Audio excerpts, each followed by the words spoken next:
hello everyone नमस्कार जय श्री जगन्नाथ जय मां तारा तारिणी तो आम तो मंदिर रे अच्छु आ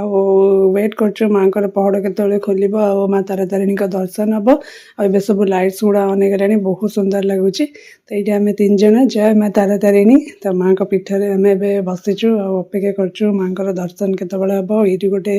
बड़ गछटे अछि एठी सब जो नाली कन्ना बंधा होची सब मानसिक जार थिबो से बांधुचंती आमर पूजा सरले आम बांधबू आठी मांकर मंदिर तो मैं आसिक पहुँचला बेलू मंदिर पहड़ पड़ जाता सब लोग वेट कर 6:45 PM रे खोल संध्या बेले आलती बेले खोला हे तो ये संध्या ही आसला सब